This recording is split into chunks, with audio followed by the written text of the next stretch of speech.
Hi there, my name is Robert. I'm a graduate student and teaching apprentice writing my thesis on this book you see behind me, James Joyce's Ulysses. Ulysses is a fascinating novel and also the #1 novel according to the World Library of the 20th century. James Joyce's Ulysses is important, I believe, because it brings up the idea of heroism in the modern era. Someone I see talking about heroism, and that many people who frequent YouTube will know, is Dr. Jordan Peterson. And he comes up with these ideas of an amalgamation of a hero, someone that doesn't really exist, but maybe 10 people existed who showed these exemplary traits and became kind of a legend through retellings. That's basically what an epic is. An epic began in antiquity in Greece. You can see an epic, which many people have read, is Homer's The Iliad and the Odyssey, which are just fantastic representations of the epic, and that many people have read and are familiar with. James Joyce's Ulysses fits in there because it's directly based off of the Odyssey and Odysseus' adventures. We can see that clearly illustrated in the Gilbert schema, kind of a roadmap to Ulysses, including the scenes that the main character of Ulysses goes through as they relate back to the Odyssey. So we touched on the idea of an epic hero. An epic is basically a type of story dating back to antiquity that incorporates the idea of like an oral telling. It has a hero in it that exemplifies the traits of wherever it's from. So if I was from Ithaca and I had the hero of Odysseus, I would look up to Odysseus and I'd say, you know what? That's the guy. That's the guy that represents what it means to be from Ithaca. I look up to him. He's not only a hero, but he's my king. So, it just makes sense. Odysseus was the guy, not only for those who were in Ithaca, but from Greece in general, for the traits he showed. Cunning, he's a good warrior, he was a good ruler, and his wife stayed with him, and all these things. A fantastic character and hero that we kind of see lays the groundwork for what an epic hero means to be. Other things that are included with the epic that kind of like show like, oh, this story's an epic is a story that kind of records history in a way. You can say that a character from an epic kind of serves as a dictionary. And so back in the days when you didn't have a dictionary in antiquity, you would have these stories. And these characters are kind of these explorations of what it means to be from this country. So, you have Odysseus, and he goes through Scylla and Charybdis, which were real places to the Greeks. His adventures kind of serve as an encyclopedia of sorts. An epic is pretty much those things. It is kind of a national identity in a story, the best of what a national identity is. So we touched on what an epic is. I believe we should touch on why Ulysses fits in there. So the criticism linking Ulysses to the epic is the idea that an epic can no longer exist because we live in a much safer environment, because we understand the world around us. Individuals can't really reach the epic proportion. We don't have kings going and slaying a cyclops, for example. We don't have huge battles destroying a civilization such as the Battle for Troy. We have, we're basically, for the majority of those like myself who live in the United States, we go to the supermarket and we walk down the aisle and choose our favorite cereal and yogurt, and life's pretty calm. We go to our work and things of that. We don't have these great magnitude battles, maybe for very few individuals.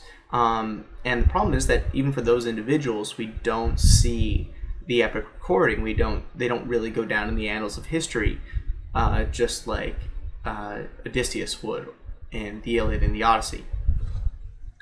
So, to continue, we've addressed the problem So we need to talk about the everyman hero that is exemplified in the Ulysses.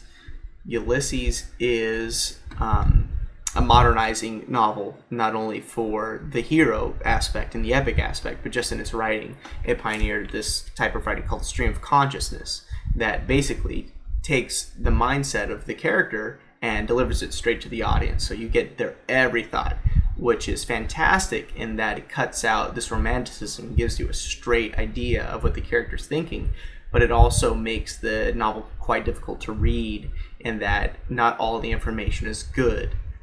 Go into the novel, if you were to read it, with the idea of throwing stuff away. Not everything is useful. Some of it's useless. Throw the useless stuff away, but don't throw the proverbial baby out with the bathwater. So that's important to know. Revolutionary novel, check. So this novel is revolutionary in its stream of consciousness, and that also is what the epic needed, if it were to continue existing. So we have the stream of consciousness, and we have a character to read his thoughts, basically. The main character, there's three main characters in this novel, Stephen Dallas, Leopold Bloom, and Molly Bloom, husband and wife for the last two I mentioned. But the main character of those three is Leopold Bloom, and we follow him throughout most of the day as he mirrors Odysseus, the main character from the Odyssey. So we're following this man, we're reading his thoughts, and we're seeing him go through these things in his life that are much like an everyday man or woman would go through. He goes to work, he wakes up, he makes his breakfast. He's not necessarily a rich man, which, again, is a relatable thing because most people in the world aren't rich. They're working class or middle class, and I think you could say Bloom's a working class individual. He's not bringing home a lot, but he has a house, and he can support his wife, and his daughter's off to college, so that's kind of a relatable theme for many individuals in the United States and in Europe and throughout the world, and those in Ireland, where this story is based off of. So we have this working class man, we read his thoughts, we see his lifestyle, but we also see how he doesn't necessarily live up to the expectations that an epic from antiquity would hold. He doesn't go and slay monsters. His wife is cheating on him, which is a big thing. You look at Odysseus, and a huge aspect of that was his wife, who waited for him all those years he was gone. Meanwhile, he was having sex with nymphs and things like that. But Penelope was a very good woman for him. However, tables turn. Bloom is kind of a pensive man, not necessarily the manliest man, and he is being cuckolded by his wife Molly and Tenor, musician who Molly has gotten to know professionally and intimately. So what do we do with Bloom? I'm telling everyone, this is the hero that we need to look up to. Well, why? So far he sounds like a dope. He sounds kind of like a loser. But really, he's a cerebral man. He's a man that exemplifies a stream of consciousness, and also what's good about society today, in that we have these educated and moral individuals, and that's where Bloom shines, is his morality. Also in his individuality, in not being an individual and in being an everyman. He's an individual with circumstances set against him. He's the everyman in Ireland, except for the fact that he's not ethnic Irish. He's a Jewish person living in Ireland. I think he's native Irish born, and he speaks like an Irishman, and he knows the politics in Ireland, and he has Irish friends, but he's not Irish, and that gives him a lot of issues. Just as for many people in the modern day living in a heterogeneous society, they're not going to fit in, necessarily. And you go to Ireland today, you'll see there's primarily a lot of Irish people, but there's mixed ethnicities.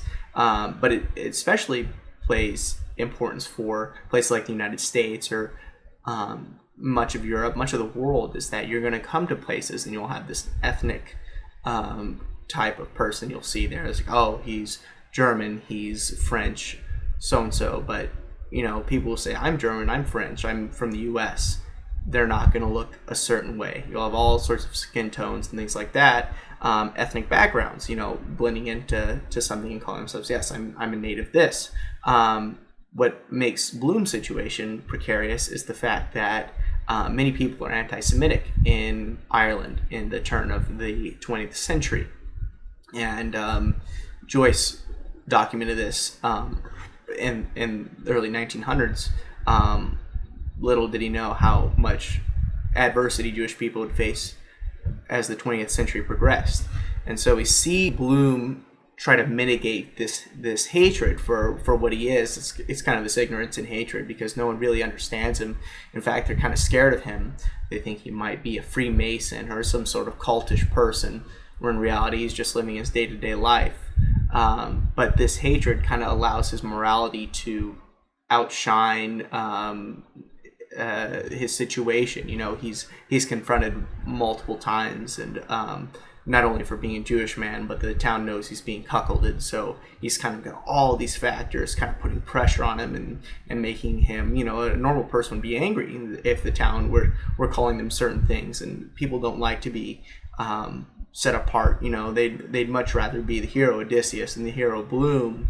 But the fact is, hero Bloom represents a lot more people than the hero Odysseus could nowadays. So we look up to Bloom for his non-confrontational pacifist lifestyle. Not only pacifist, but a helpful man, helps people throughout the novel. Pacifist in the fact that when he's confronted by the typical proto-Irishman, so maybe an Irishman that would resemble a much better hero in the fact of a traditional epic, someone you can look up to and say, yeah, that's my Irishman. Joyce kind of takes that, makes him the villain, makes him the Cyclops. You walk into a bar and there's a man with an eye patch and he's drunk and he doesn't like you. He's like, you're one of those, That's what Bloom has to contend with. And so rather than get into a fist fight, I suppose, if I don't know if Odysseus would do that, but I know many epic heroes solve a lot of their problems by decapitating their foes. Odysseus, actually, those who are trying to seduce his wife, he shot him with a bow and arrow. So, Odysseus does solve some problems with violence. Bloom never does. Bloom simply talks to the man and outsmarts him. Kind of shows the folly in that man's logic, which I think is absolutely fantastic. And ends up running out of the bar with the advice of a friend, driving off, and the huge Irishman with one eye throws a box of, I think it's crackers or something like that at him, mirroring how the Cyclops in the Odyssey throws a big rock at Odysseus as he goes off in his ship. So we cover the fact that Bloom is this moral character, how he doesn't quite fit in. We know a lot about Bloom. As you read Ulysses, you'll say, wow, I know more about Bloom than I'd ever choose to. When he defecates, for example, is a opening scene, and also what he thinks about girls at the beach and things like that. You get those kind of more perverse things, but you also get this very cerebral, intelligent man, maybe not educated in a college sense, but very intelligent, and a fun character to understand. I, for one, am a fan, but I know those who have read Ulysses who aren't a big fan of him. I like all the characters for all their flaws and all their brilliance. I think they are worthwhile characters and worth reading. So my argument is that the epic does exist today. It looks a little different. Its heroes look much different, but it's a worthwhile thing to explore. When many individuals, can't slay the Cyclops, they can't go and win the war, they can't win the 20-year siege for a country. They don't attain the kind of glory that a traditional, and when I say traditional, I mean thousands of years, one of those kind of heroes could attain, because we live in a nice, cozy state where, we walk outside, we're not worried about becoming the foe that is slain for another hero. Someone else can't earn their heroic deeds by slaying us. That's the security we live in. So we accept that. I for one do. I'm okay with not being the type of hero maybe in the future, someone can distinguish themselves with a Mad Max kind of approach. You could be the baddest biker in the post-apocalyptic wasteland. But for the time being, it's important to see what Joyce's Ulysses has to offer us as a modern-day epic while we live in the state. And my closing thoughts for this is that we need to read Ulysses and see this novel that was written 100 years ago still holds true. The world was very modern at that time. You could go down the street and go to a store and you worked. Bloom works at a newspaper company. Maybe newspapers are a little outdated now, but it could easily transition to some sort of other media, that they lived in a connected society. Not nearly as connected today as today with the internet, but a very connected society that mirrored life today, and that in essence is how we live. It's important to take that into our thoughts. How this novel it's a difficult read, and it can be daunting, but it's an important read. It's a capstone of society nowadays. So go pick it up, read it, SparkNote it. I think would be a fantastic way to go about it and see, like, okay, so this guy says it's important. Why is this novel so important? Let me check this guy. And if you have anything to say, please tell me. I'm interested. I'm still writing my thesis. I'm just about finished. I've got some pages, and it's kind of daunting. I think I'd rather be out partying during my summer, but I say that flippantly. But please tell me if you have something I'd appreciate it. And I just did this as a little experiment to see, I posted other stuff on YouTube, and now I'm kind of becoming more professional in my academic career. Why not see if I can transition that? So please, any comments, share. Thanks for taking the time if you watch this. And have a good day. Read Ulysses.